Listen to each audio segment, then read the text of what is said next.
So our fourth speaker today is Elin, and her topic is Gangsters in Chicago. She is going to emphasize on the body language of the speech.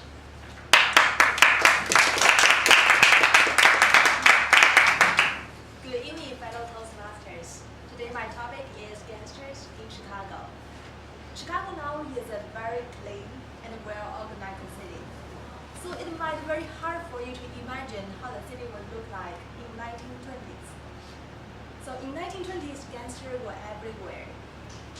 They pretty much can do whatever they like in little opposition from the police. So Chicago by then was called the wide open city.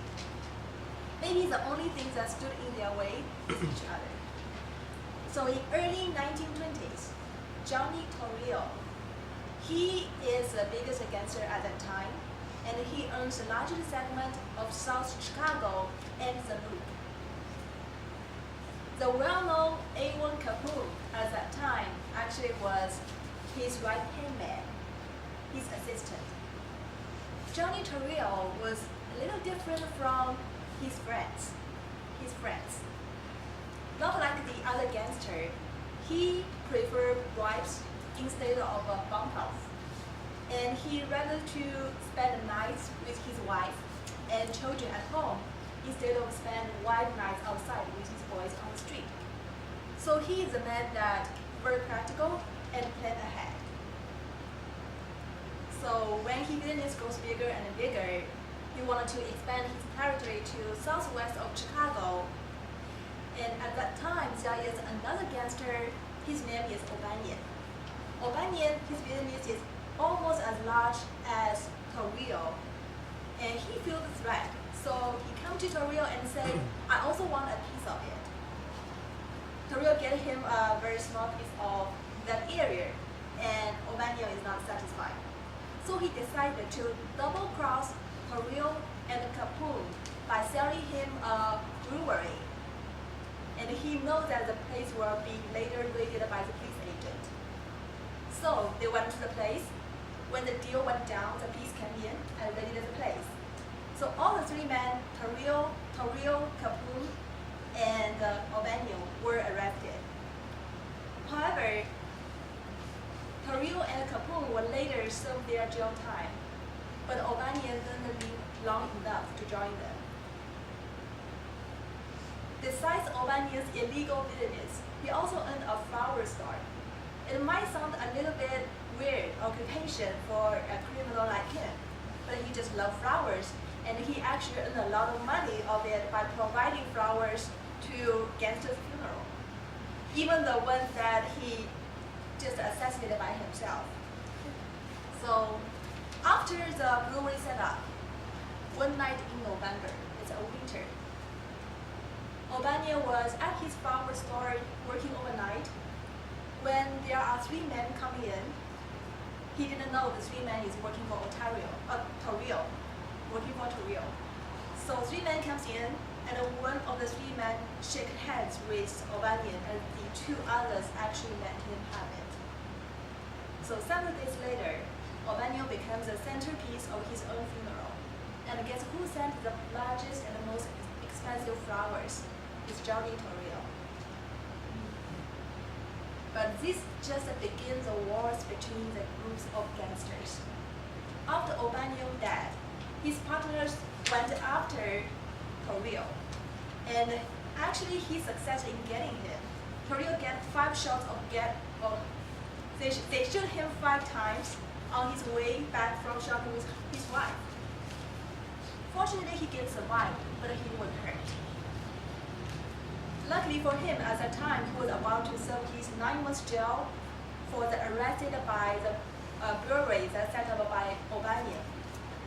So it's a perfect timing for him to recover from his gunshot and also plan for his next move. Surprisingly, when he came out of jail after 9 months, he decided to fly back to Italy and sold everything that he had to Capone. So he just left, never come back to Chicago, and left everything for Capone to fight over. So Johnny Torrio is a man who actually think and plan.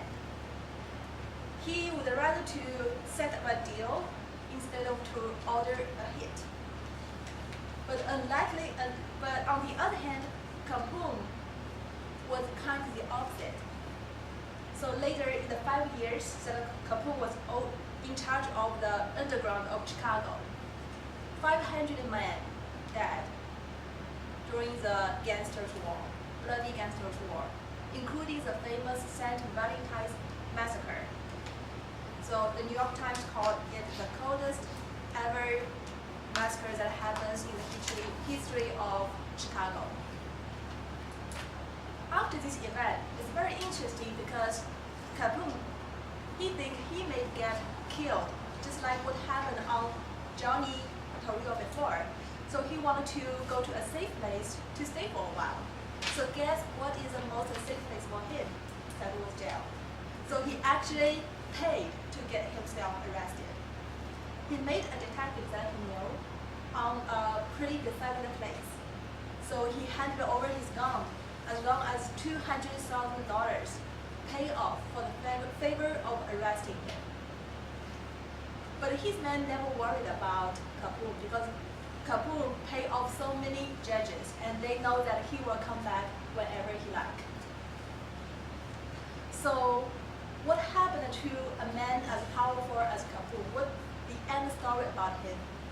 Yes, he get arrested, but he get arrested is not because of the crimes that he did. It's because of tax evasion. So Chicago government finally provide evidence, and Capone was found guilty to about around $200,000 out of $1 million he earned over the past 5 years. And he was sentenced for 11 years and a total fine of $80,000. That fine was just a little bucket to Capone. However, the length of the jail time was a shock. At that time, it was the longest ever sentence handed down to a tax evasion. So Capone went into jail, and his reign of Chicago territory in Chicago was over. All his health, spirit, and sanity went away during his time in the jail. When he came out of it in around 1939, he was just a shadow of the man that he once was.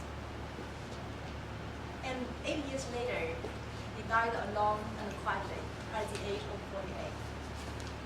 So that's the end story of Gangster in Chicago, and I'm sure there are a lot of interesting movies and books about it. I hope you enjoy it.